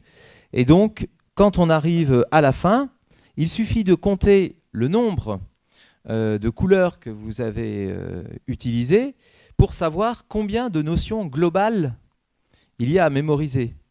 Vous vous souvenez que quand on entoure, hop, ça mémorise bien. Donc là, ça signifie qu'il y a 3 notions globales et donc il vous faut 3 indices récupérateurs, comme Ratatouille ou Julie pour Neige. Et vous pouvez mettre ça sur une fiche qui devient votre fiche de révision du texte. Et ça s'appelle un sketch note. Donc voilà à quoi ça ressemble. Donc par exemple, vous notez le mot chemin. Vous pouvez faire un arbre si vous voulez. Vous n'êtes même pas obligé de savoir aussi bien dessiner, hein, vous allez voir. Juste avec quelque chose qui est en sinusoïdal. Bah rien. Et hop, vous avez votre décor. Pareil pour la situation assise et pareil pour la notion de rêve.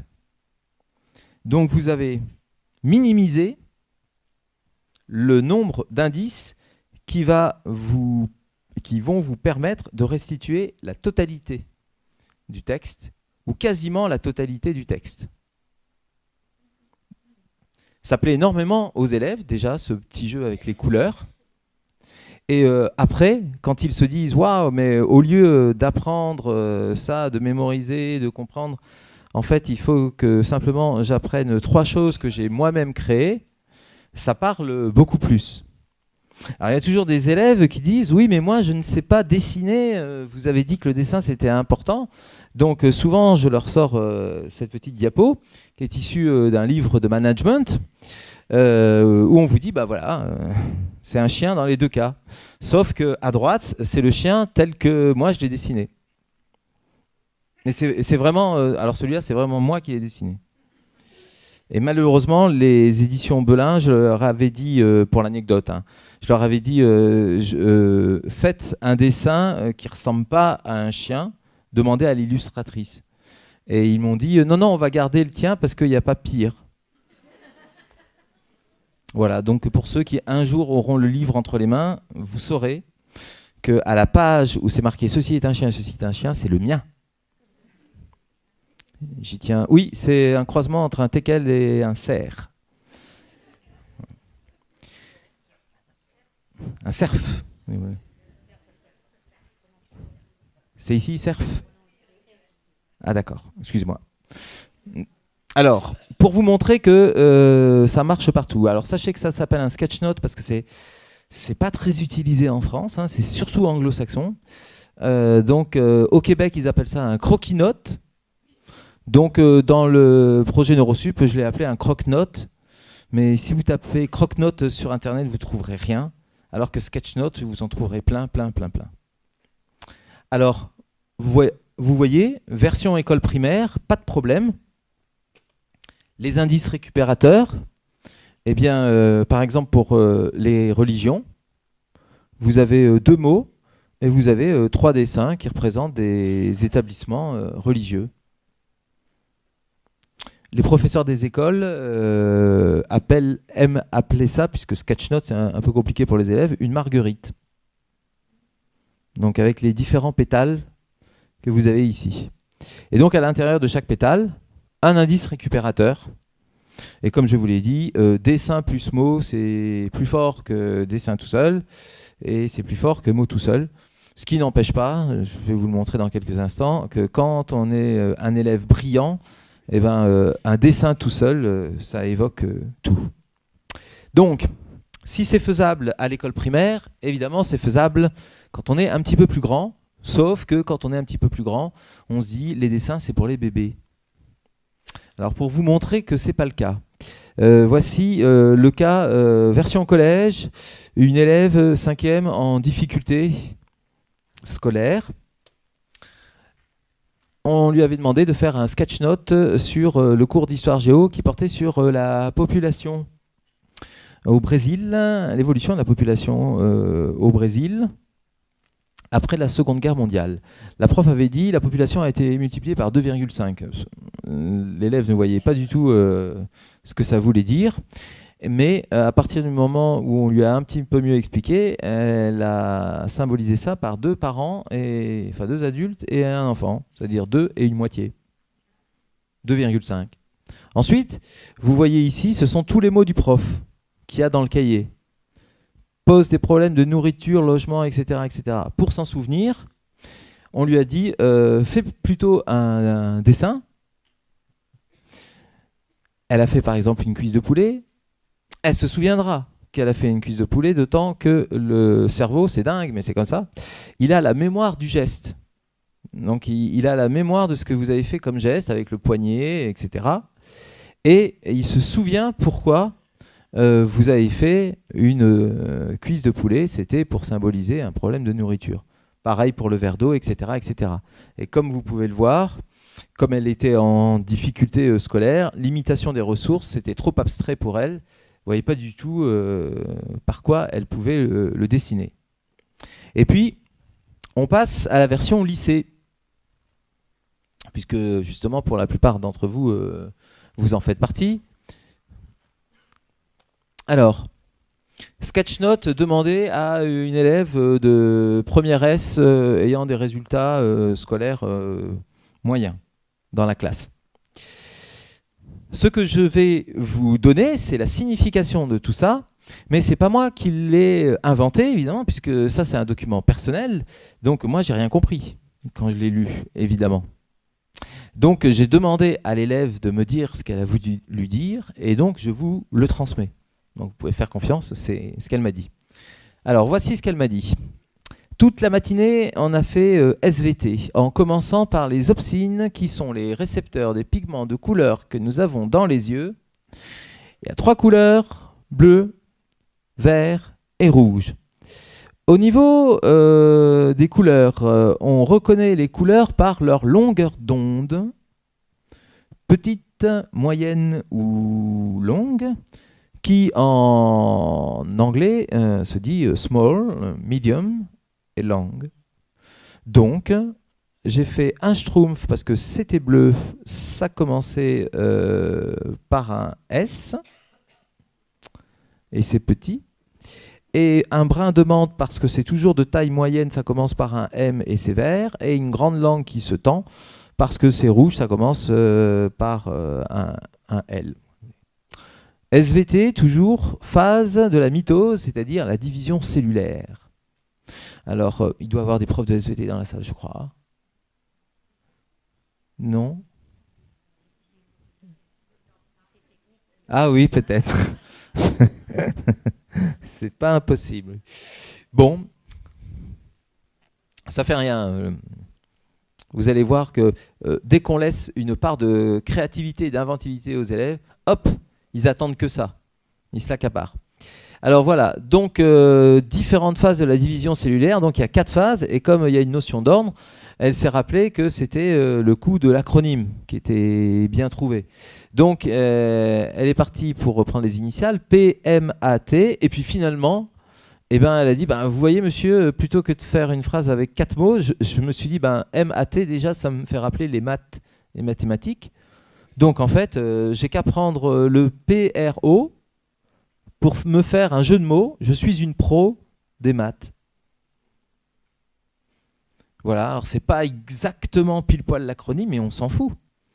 L'essentiel, c'est d'avoir réussi à résumer ça en une seule information. Et après, pro des maths, prophase, métaphase, anaphase, télophase. Je les ai bien retenus. Alors, donc je laisse tomber, comme je disais, un cours d'anglais parce que visiblement il n'a pas été très dense. Oui, to cut, couper, un cutter, oui, bien sûr. Donc on va passer plutôt à la biographie de Baudelaire, très enrichissant, en 1 heure seulement. Programme de première S oblige. Et là je lui ai dit, alors là c'est dingue parce qu'il n'y a carrément aucun mot-clé. Donc que des dessins. Alors est-ce que tu peux m'expliquer? Il me dit oui, il n'y a pas de problème, ça c'est le cocon, symbole de la naissance. Là, symbole de la réussite parce qu'il a eu cette année-là son baccalauréat après s'être fait virer de Louis-le-Grand, le lycée prestigieux de Paris, pour indiscipline. Alors que ces détails ne sont pas sur le dessin, mais ça fait rien. C'est l'indice récupérateur. 2 ans après, Baudelaire part faire un voyage aux Indes. Voyage symbolisé par un avion. Or, en 1841, il n'y avait pas d'avion. Ce n'est pas grave, là aussi, puisque pour elle, ça ne veut pas dire avion. Ça veut dire voyage. Et là, je lui dis, c'est 3 fois le même dessin, non? Elle me dit, non, regardez, à l'intérieur, j'ai mis 1, 2, 3, parce qu'en fait, tout le monde sait qu'il a eu 1 compagne, 2 compagnes, 3 compagnes. La syphilis, il en est mort.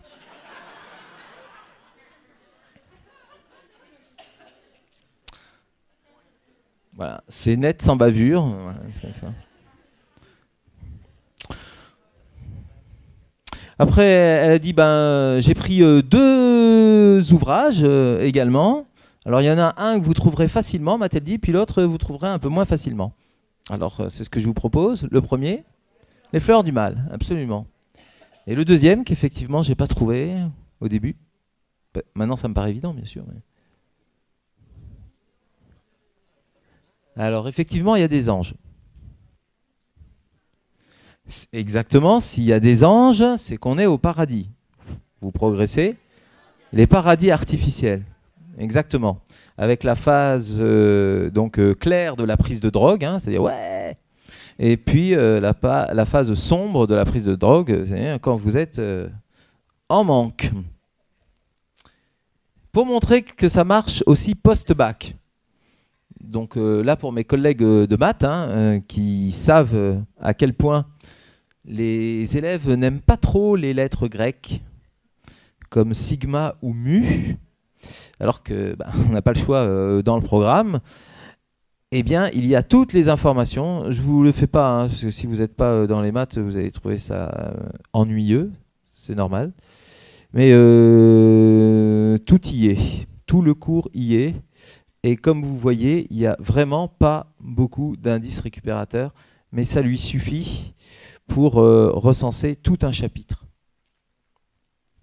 Donc c'est très utilisé.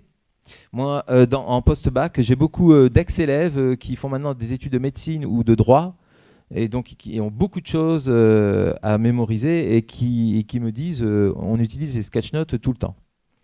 Alors pour vous montrer que si par hasard, comme moi cette année, cette année-là, puisque c'est-à-dire il y a 3 ans, vous avez un élève ou une élève brillante même dans la classe, ou qui adore ça, voici ce que je vous propose. Donc ça, c'était une élève qui faisait partie des premières déjà de la classe, et elle nous a fait un petit chef-d'œuvre puisque c'était la prof de français, donc de l'équipe, qui lui avait demandé un sketch note des courants littéraires français du 17e, du 18e, du 19e, avec pour consigne, tu fais des indices récupérateurs pour connaître le nom du courant, et des indices récupérateurs pour connaître le nom de certains auteurs et le nom de certains ouvrages. Alors, je vais vous les faire deviner parce que c'est devinable, sauf les tout derniers. Au niveau des noms de courants, le 17e, est-ce que vous vous souvenez ou est-ce que vous savez ou est-ce que vous devinez comment il s'appelle?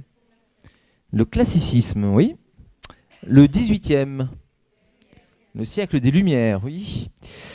De 1800 à 1850, le romantisme, absolument. De 1850 à 1870, il y a 2 courants littéraires qui cohabitent. Là, c'est assez pointu. Oui, alors il y a le naturalisme. D'après vous, c'est quel dessin? Celui de gauche ou celui de droite? À droite, oui, avec la fleur séchée, ou la feuille séchée. Donc la nature, naturalisme. Et puis l'autre, alors? Oui, le réalisme. Exactement. On dirait que vous étiez avec elle, c'est bon. Parce que je lui dis, mais pourquoi tu as fait ça? Elle me dit, parce que c'est ce à quoi je ressemble le matin avant de me coiffer et de me maquiller. Donc réalisme, en plus qu'humilité. Voilà. Alors passons maintenant donc aux auteurs. Alors, auteur du 17e, La Fontaine. Aussi, Corneille. Racine. Molière, oui. T'as un brin de lierre, oui. Ensuite, je lui dis, ah, ça, c'est une jeune fille qui tombe dans un ruisseau. Rousseau, oui, parce qu'en fait, il y a toute une phrase.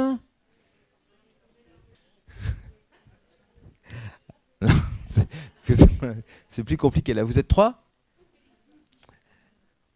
Alors, donc, je vais répéter ce que vous dites, parce que pour la caméra, il fallait que je fasse passer le micro. Hein. Donc, c'était pas pour stigmatiser quelqu'un. Donc, vous proposez comme début ? Oui, je suis tombé par terre. C'est la faute à Voltaire. Le nez dans le ruisseau, c'est la faute à Rousseau. C'est ça ? C'est ça. Alors, ensuite, un peu de courrier. Les lettres persanes, absolument, de Montesquieu. L'encyclopédie, il n'y a pas de problème, c'est marqué dessus. Et puis là, on arrive donc dans le plus dur. Hein. Là, elle m'a dit, c'est Honoré de Balzac. Alors, non, c'est plus basique que ça, vous allez voir. Et je lui dis, pourquoi ? Quel est le rapport ? Remarquez, pourquoi pas ? Quel est le rapport ? Elle dit, parce que l'année dernière, j'étais au collège Honoré de Balzac et la porte d'entrée ressemblait à une porte de prison. Donc, crime et châtiment, pourquoi pas ? On n'est pas très loin. Ensuite, une œuvre de Flaubert, m'a-t-elle dit. Alors, ça pourrait être ça, mais c'est pas ça. Non.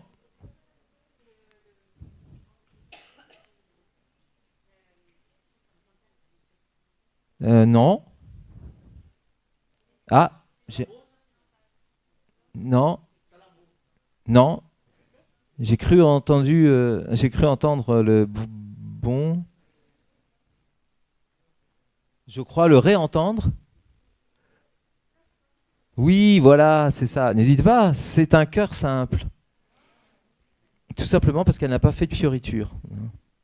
Je passe à celui-là pour regarder le dernier pour la fin. Donc un mélange d'hommes et de bêtes. La bête humaine d'Émile Zola. Et puis je vous garde le dernier, le plus fin pour moi. Je vous donne pas d'indice. Exactement. C'est un mot passant.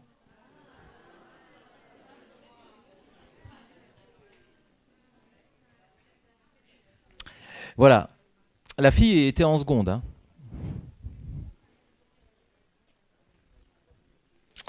Alors, donc voilà à quoi ça sert, les indices récupérateurs. Faire des fiches de révision ou de résumé qu'on appelle des sketch notes, où il y a les indices récupérateurs, et le cerveau se souvient pourquoi il a fait. Tout comme vous vous êtes souvenu que Julie, ça allait avec neige. Alors, voici quelques situations d'utilisation où on a eu des retours positifs de la part des parents ou des profs. Alors, pour les parents, ils nous ont dit merci, car jusqu'à présent, quand je demandais à mon enfant « Est-ce que tu as fait tes devoirs ? Est-ce que tu as révisé ton histoire géo ?» Et il me disait toujours oui, et je lui disais « Descends et on va vérifier ». Et à ce moment-là, commence une deuxième scolarité pour l'adulte qui est obligé de jouer au prof en se posant des questions, etc. Enfin, vous le savez, sauf que vous êtes prof, donc bon, ça va mieux, mais pour ceux qui ne sont pas profs, c'est vraiment pénible. Et ils m'ont dit, là, déjà, on a quelque chose qui nous facilite la tâche, c'est que lorsque on dit il faut que tu révises ton histoire géo pour demain, s'il nous rapporte un croque-note, un sketch-note, eh bien, on a la preuve, pas besoin de l'interroger plus amplement, on a la preuve qu'il s'est penché sur le sujet puisqu'il nous rapporte une production. Après, si vous voulez aller plus loin, vous pouvez toujours lui dire, comme on le fait traditionnellement dans le cours pour convaincre le reste de la classe que ça marche bien, à partir de ton sketch note, sors-moi le plus possible de cours. Et donc là, que vous soyez prof ou que vous soyez parents qui n'y connaissaient rien du tout dans la leçon en question, il suffit de regarder si globalement ce que votre enfant arrive à ressortir ou ce que l'élève arrive à ressortir, est-ce que c'est 80% de ce qu'il y avait dans votre cours ou alors plutôt 10%. Bref, est-ce que ça marche ou est-ce que ça marche pas? Il suffit en classe, pour convaincre toute la classe, de faire venir simplement un élève pour faire cette petite expérience. Après, les autres sont convaincus. Pour les convaincre définitivement, voilà ce que font certains collègues. Donc là, c'est une image d'école primaire, mais ça marche pour tous les niveaux. C'est que lors des évaluations, ils donnent le droit aux élèves d'avoir leur sketch note à côté. C'est donc, en fait, si vous voulez, des pompes légales, des anti-sèches légales, on va dire, mais comme c'est réduit au minimum, ça passe assez bien auprès des collègues, en se disant, ben voilà, s'il arrive à faire des bons en termes de résultats scolaires, simplement parce que je lui ai donné l'autorisation de regarder 5 dessins et mots-clés, franchement, on aura fait du chemin. Alors, il y a toujours quelques élèves qui ne veulent pas en faire, qui disent ouais, c'est pour les bébés, ça sert à rien, etc. Ça, c'est un homme qui parle, etc. Mais par contre, s'il tombe sur un prof qui laisse la possibilité d'avoir le sketch note, eh ben, ils sont tellement jaloux que les autres aient une aide et pas eux, que la prochaine fois, ils le font systématiquement. Donc au début, ils font les malins et puis après, c'est bon, vous les avez dans votre poche. Après, il y a des collègues qui les laissent toute l'année avec l'autorisation d'avoir le sketch note et puis d'autres qui décident de dire qu'à partir de janvier, hop, je l'enlèverai. Une fois que vous aurez pris confiance et que vous aurez révisé chez vous. Donc c'est comme vous voulez. Encore une fois, ce sont des petits trucs qui s'adaptent à ce que vous faites déjà. Alors, il n'y a que des avantages, sauf un, mais ce n'est pas de votre faute. C'est quand vous tombez sur un indice récupérateur, c'est-à-dire qui vous évoque plein de choses, mais que vous ne vous en rendez pas compte parce que c'est écrit dans le cahier. Je vous donne un exemple. Les 6 smileys que j'ai dessinés, enfin que j'ai mis sur cette diapo, représentent 6 informations. Alors vous inquiétez pas, hein, j'ai pris des mots comme ça. Arbre, branche, canal, daim, élagage, forêt. Si je tombe sur forêt, eh bien, après avoir lu arbre, brin, daim, élagage, tout de suite, ça me paraît évident. Ah bah oui, dans une forêt, il y a des arbres, il y a des branches, de l'élagage pour ceux qui bossent, un canal, pourquoi pas, etc. Bref, je suis tombé sur un mot qui me parle alors que je ne l'avais pas choisi. Et il est dans mon cahier. Alors vous allez dire, coup de peau. Oui, sauf que en fait, ça donne l'illusion à l'élève qu'il a tout mémorisé. Alors qu'en fait, il n'a rien mémorisé. Il a tout lu, il a tout compris, il a l'impression d'avoir mémorisé, mais en fait, il faudrait plutôt dire, si demain j'ai de la chance, dans l'évaluation, s'il y a le mot forêt, alors je me rappellerai des autres. Mais s'il n'y est pas, je me rappellerai de rien. Conclusion, on peut se faire avoir parce qu'il y a des indices récupérateurs pour nous, alors qu'on ne se doutait pas que ça allait pouvoir avoir autant d'impact.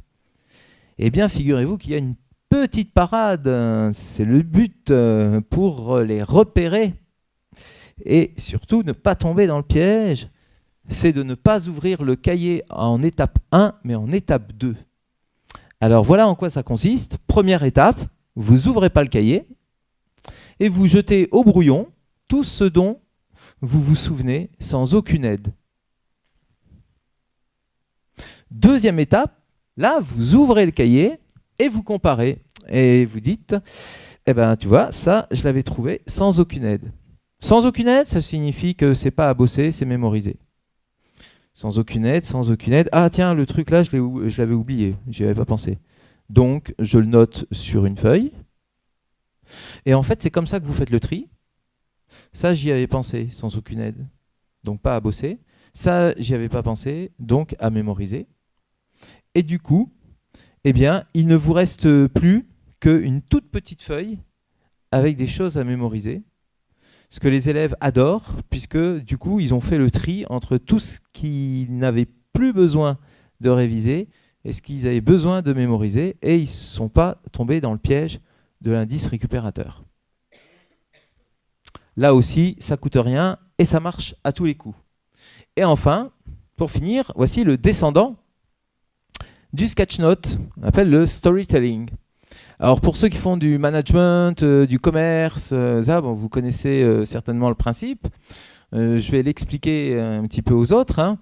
Le storytelling, comme son nom l'indique, la narration d'une histoire, c'est une technique utilisée outre-Atlantique surtout, mais ça commence à venir en Europe, pour pouvoir vendre assez facilement ou plus facilement des objets. Eh bien, l'idée, c'est de raconter une histoire au consommateur qui lui crée un petit peu d'émotion,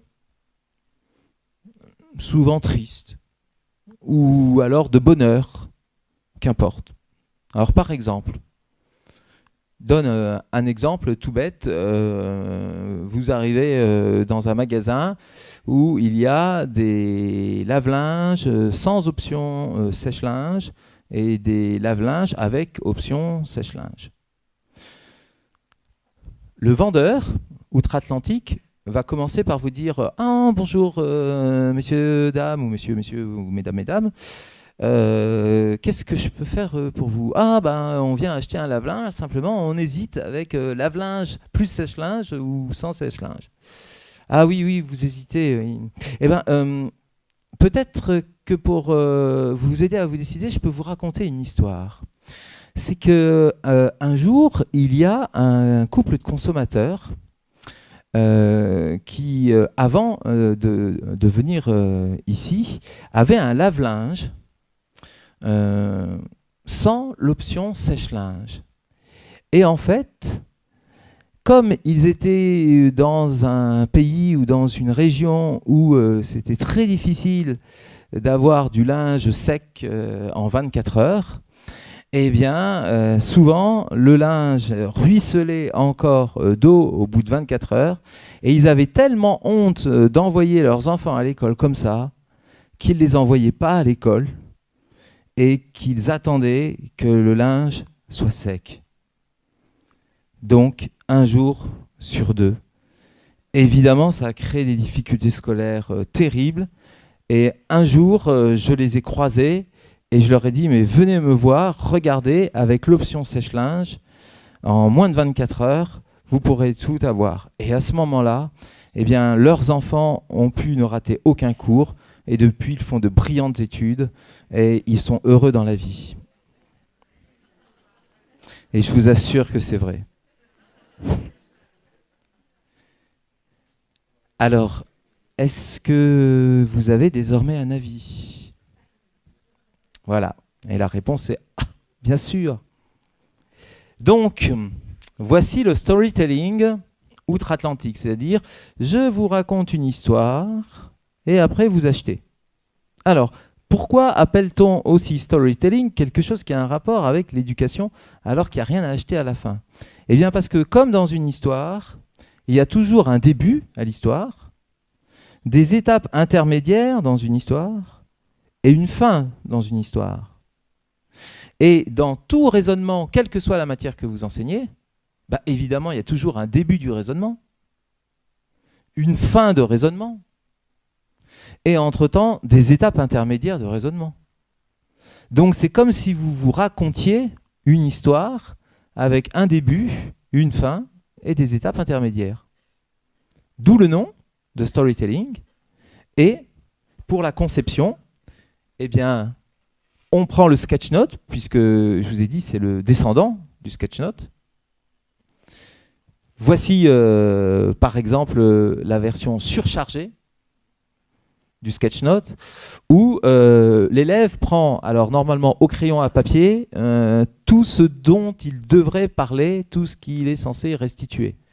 Donc il note tout ça, blablabla, donc ça vous fait quelque chose de hyper surchargé, mais avec quand même un début, une fin et des étapes intermédiaires. Et puis après, il réfléchit à des indices récupérateurs qui pourraient remplacer, par exemple, tout ce qui est ici, c'est-à-dire les stylos, les piles, le chargeur, etc., les tablettes.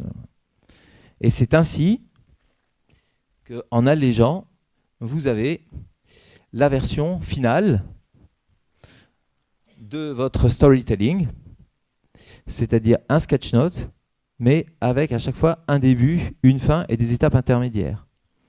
Donc non seulement ça marche pour les matières où il y a une chronologie des faits. Alors comme tout à l'heure, comme ce matin, on parlait avec la chimie, vous savez, extraction, etc., etc., ou l'histoire, mais aussi n'importe quelle matière. Eh bien, figurez-vous que France 2, il y a 2 ans, a pondu pour la première fois un reportage sous forme de sketch note. Et la journaliste a simplement remplacé les dessins par des photos. Et quand elle faisait un zoom sur la photo, eh bien, vous aviez la voix off qui sortait les détails qu'il y avait dans la photo. Certains y verront, à juste titre, un point commun avec le logiciel qu'on appelle Prezi.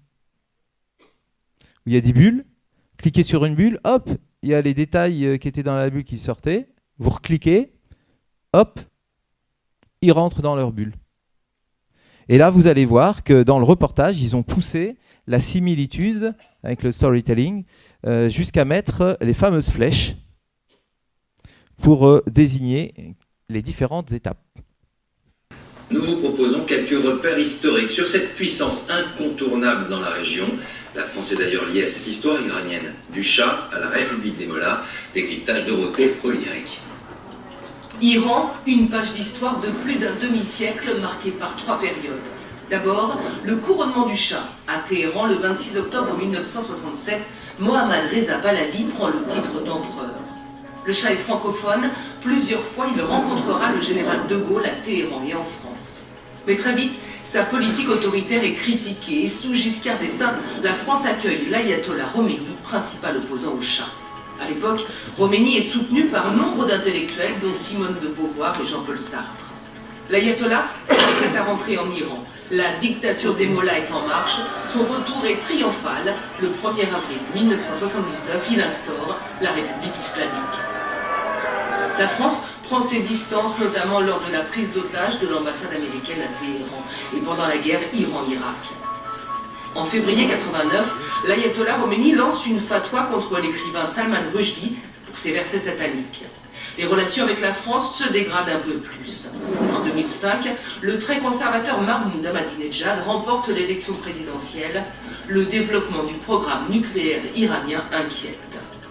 Mais moins de 10 ans plus tard, c'est l'ère Rouhani. Ce modéré est élu président le 14 juin 2013. L'heure est au changement. C'est avec lui qu'un accord sur le nucléaire est trouvé à l'été 2015. L'Iran change de visage. Voilà, alors comme je dis toujours aux collègues, si vous voyez un truc qui est utilisé par des filières de la société où il y a de l'argent à gagner pour attirer le consommateur, ce serait bête de ne pas le tester nous aussi. Même quitte à le laisser tomber après si ça ne vous plaît pas. Mais en tout cas, vous voyez, ça passe désormais à la télé. Donc c'est plus qu'un courant, c'est quelque chose qui est testé. Bon, ben voilà, je vous remercie pour votre attention. Donc on va pouvoir prendre une pause, on va reprendre à 15h05. Ouais, comme ça fait 13 minutes, hein, quelque chose comme ça. Et puis après, il ne nous restera plus que 1h15 environ. Donc vous devriez être libre pour 16h20 environ.